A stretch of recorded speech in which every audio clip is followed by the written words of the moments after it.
Semoga kita bisa mengerti. Nah, Yesus sudah menang atas keinginan dagingnya. Salah satu bukti dia taat sampai mati di kayu salib. Yesus sudah menang atas keinginan daging. Saudara, yaitu dia bisa taat dengar-dengaran sampai mati di kayu salib. Itu Filipi 2 ayat 8. Yesus menang atas musuh yang namanya keinginan daging, kehendak daging. Sehingga Yesus taat sampai mati di kayu salib. Kita juga harus menang. Kita raja-raja harus menang atas keinginan daging. Salah satu cara lewat doa puasa. Doa puasa. Saja, doa puasa. Doa puasa ini kan tidak makan, tidak minum. Loh, kebutuhan daging, keinginan daging kan makan, minum. Kalau seharian tidak makan, tidak minum, lihat air, kalau tidak puasa, aku lihat air minum biasa saja, betul ya? Kalau lagi tidak puasa pagi-pagi sudah minum glek, apalagi yang terapi 1,5 gelas glek, 1,5 liter glek, lihat air sudah, apa itu? Coba kalau puasa lihat air, kayak lihat apa sih? Itu, ya ini ditekan keinginannya ini lewat doa puasa.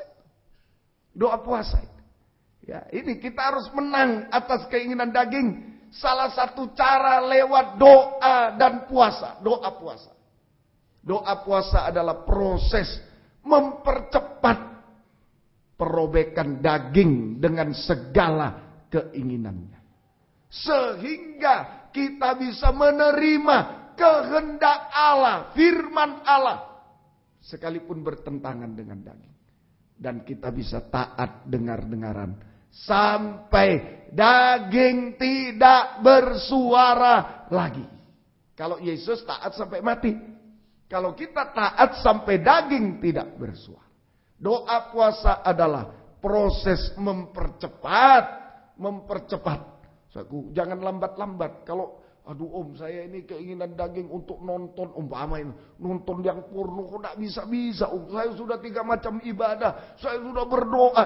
Tambah puasa. Kamu udah tambah puasa. Aduh saya di internet yang kotor-kotor, tidak mampu. Ayo berpuasa.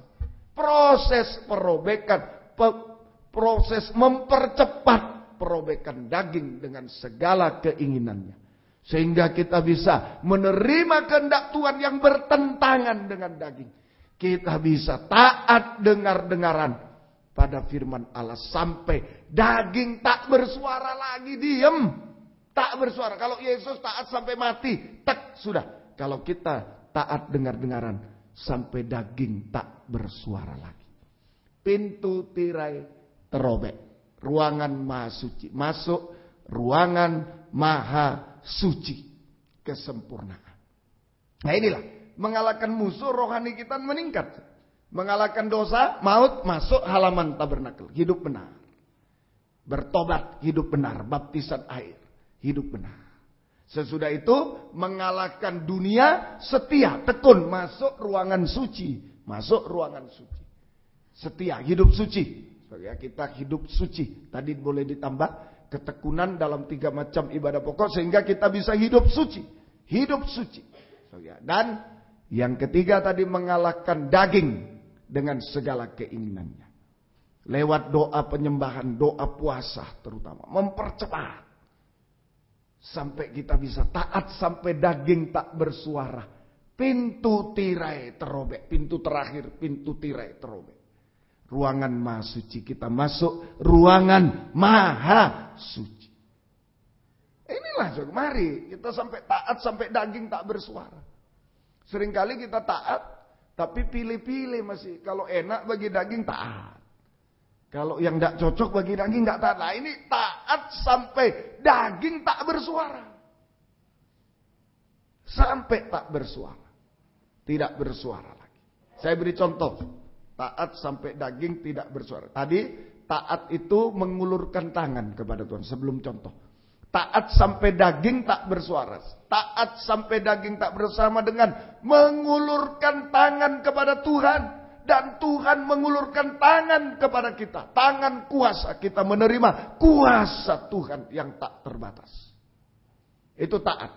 Sampai daging tak bersuara. Sama dengan mengulurkan tangan kepada Tuhan. Dan Tuhan mengulurkan tangan kepada kita. Dengan kuasa yang tak terbatas. Kita mengalami kuasa Tuhan yang tak terbatas. Kuasa Tuhan yang tidak terbatas. Semoga kita mengerti. Seringkali dalam puasa ini diganggu keinginan. Berapa waktu yang lalu saya kesaksian di Jalan WR Supratman 4. Puasa Selasa dan Rabu kalau tidak salah. Selasa di sini, puasa Selasa lalu ya. Rabunya puasa di WR Supratman. Ya. Waktu itu saya sudah bilang pada istri, saya setengah hari tidak kuat saya. Tidak kuat, lemah. Itu keinginan daging. Ya, tapi istri saya beri kekuatan, ayo coba lagi. Coba. Loh, malah sampai malam pun kuat. Nah ini coba dicoba sama keinginan daging. Betul. Malah sehat, malah baik. Nah ini mari dirobek keinginan daging. Yang menghalangi kita taat. Membuat kita tidak taat. Tapi kalau taat, sampai daging tak bersuara, mengulurkan tangan sama Tuhan. Tuhan mengulurkan tangan kepada kita. Kita mengalami kuasa Tuhan yang tidak terbatas. Oleh apapun. Contohnya Musa. Nah, sering kita baca. Waktu Musa menghadapi Laut Kolsom. Di depan, di belakang Firaun, kiri kanan. Oh semua berseru-seru, suara daging. Gimana nih lebih baik? Makanya apa ndak ada kuburan di Mesir? Sampai kita harus mati di sini. Lebih baik di Mesir kan mati terhormat dikubur. Daripada di sini di padang pasir. Ya, di Mesir jangan-jangan di Taman Makam Pahlawan mungkin saja. Nah, terhormat di sana. Ya. Oh di sini di tepi laut. Ya. Wah, ngomel lah itu suara daging. Ngomel tidak taat.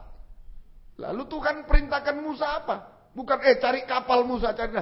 Cuma Musa, ulurkan tanganmu. Loh coba. Saya sudah pernah katakan. Kalau saya belum tentu mau. Ya. Masa dalam keadaan panik, ulurkan tangan. Loh coba. Mainan ini apa ini? Nyawa berapa ini? 1 juta orang kira-kira. Cuma disuruh mengulurkan tangan. Ulurkan tongkatmu tanganmu. Nah inilah taat sampai daging tak bersuara.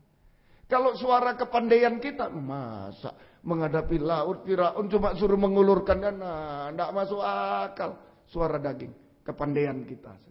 Suara daging apa kita, kesombongan kita, mana bisa. Tapi janganlah, ayo taatilah. Ini taat. Taat sampai daging tak bersuara. Contohnya, Musa menghadapi Laut Kolsom Firaun hanya disuruh mengulurkan tangan. Tidak disuruh yang lain mengulurkan tangan. Menurut logika tidak masuk akal. Tapi daging tidak bersuara. Dan angin timur berhembus. Sekarang Roh Kudus, tangan Tuhan diulurkan dengan kuasa yang tidak terbatas. Keluaran 14, mari baca dulu sedikit ayatnya. Mari Keluaran pasal yang ke-14. Silakan. Keluaran 14. Nah, mari taat sampai daging tak bersuara. Ayat yang ke-15. Berfirmanlah Tuhan kepada Musa. Mengapakah engkau berseru-seru demikian kepadaku? Mengapa dagingmu bersuara itu? Jangan bersuara daging itu. Taat saja. Teruskan, mari. Katakanlah kepada orang Israel supaya mereka berangkat. Berangkat saja. Berangkat. Tapi kan di depan laut. Nah, kalau saya sudah langsung ini ayat 15, 16 ada jawaban saya sudah. Lah kan di depan laut kok berangkat? Bagaimana bisa berangkat? Nah, diam daging ini, diam. Jangan bersuara. Terus 16. Dan engkau angkat tongkatmu dan ulurkan tanganmu ke atas laut. Terus. Dan belahlah airnya sehingga orang Israel akan berjalan dari tengah-tengah laut di tempat kering. 21. Lalu Musa mengulurkan tangannya ke atas laut. Sampai daging tak bersuara. Lalu Musa mengulurkan tangan. Taat sampai daging tak bersuara. Terus. Dan semalam-malaman itu Tuhan menguakkan air laut dengan perantaraan angin timur yang keras. Nah itulah tangan Tuhan dengan kuasa. Terus. Membuat laut itu menjadi tanah kering. Maka terbelahlah air itu. Musa mengulurkan tangan. Ini contoh. Musa menghadapi Laut Kolsom dan Firaun. Musa mengulurkan tangan. Sama dengan kepada Tuhan itu. Sama dengan taat sampai daging tak bersuara. Mengulurkan tangan kepada Tuhan. Maka Tuhan mengulurkan tangan kepada Musa. Sehingga air laut terbelah. Air laut terbelah. Artinya air laut terbelah artinya pertama, kuasa perlindungan, pemeliharaan dan perlindungan Tuhan. Ini saku, dipelihara. Kalau laut tidak terbelah mati semua, mati semua. Kuasa perlindungan, pemeliharaan dan perlindungan Tuhan di dalam hidup kita, di dalam dunia yang sudah sulit ya, untuk masa kini. Kuasa pemeliharaan dan perlindungan Tuhan sekarang di dunia yang sudah sulit, masa depan yang indah sampai selama-lamanya. Sampai masa depan yang indah sampai selama-lamanya. Siapa mentaati firman-Ku, dia tidak mengalami maut, selama-lamanya hidup, dilindungi, dipelihara. Kuasa pemeliharaan dan perlindungan Tuhan kepada kita sekarang di dunia yang sulit, seperti menghadapi laut dan Firaun, sulit, tidak bisa apa-apa. Sampai masa depan yang indah, sampai selama-lamanya. Ini kuasa pemeliharaan. Artinya lagi, kalau laut terbelah, kuasa pertolongan Tuhan. Kuasa pertolongan Tuhan. Ya, untuk menyelesaikan segala masalah yang mustahil. Laut bisa dibelah. Kuasa pertolongan. Ini kalau kita taat sampai daging tak bersalah. Jangan dipikir-pikir firman itu. Aduh, nanti kalau aku taat, wah nanti begini. Nanti jangan. So, ulurkan tangan, ulurkan. Ulurkan aja. Nggak masuk akal. Masa menghadapi laut, menghadapi Firaun. Wah kalau balik, Musa, balik dulu. Perang lawan Firaun, ayo. Wah masuk akal masih. Ulurkan tangan, nggak masuk akal. Makanya daging jangan bersuara. Diam. Lakukan saja firman. Ulurkan tangan. Ya, itu air laut terbelah, kuasa pertolongan Tuhan secara ajaib. Ya, kuasa pertolongan Tuhan untuk menyelesaikan segala masalah yang sudah mustahil, memberi jalan keluar dari segala masalah. Kalau dalam firman ada jalan keluar, di luar firman sekali lagi, kalau kita taati firman ada jalan keluar. Tapi kalau di luar firman justru melawan firman, bukan jalan keluar, jalan buntu dan kebinasaan. Tambah kebinasaan. Jangan coba-coba melawan firman. Jangan. Oke, ulurkan tangan. Dan kuasa air laut terbelah, Musa bisa membawa Israel keluar dari Mesir. Kuasa pemakaian Tuhan. Kuasa pemakaian Tuhan. Kalau tidak terbelah mati, Musanya mati juga. Tidak bisa dipakai Tuhan. Kuasa pemakaian Tuhan atas hidup kita. Dalam kegerakan Roh Kudus hujan air. Kegerakan pembangunan tubuh Kristus yang sempurna. Dipakai. Bukan permisi, bukan orang pandai yang dicari lebih dulu. Ya, yang lebih dulu dicari bukan pandai, kaya, miskin, bodoh, bukan, taat. Taat, dengar. Itu yang dicari, dipakai oleh Tuhan. Biar pandai, taat dipakai. Biar bodoh, pandai, taat dipakai oleh Tuhan. Dipakai. Kalau tidak taat susah. Saya butuh minum, ambil minum, tidak taat. Wah kenapa harus minum? Wah tidak cocok, om ini minum sekarang. Mestinya saya belikan sate aja loh. Coba orang butuh minum dibelikan sate yang mahal. Pikirnya dia sudah hebat. Tapi saya butuh minum. Tidak cocok. Ditolak oleh Tuhan. Ditolak oleh Tuhan. Ditolak. Taat, dengar.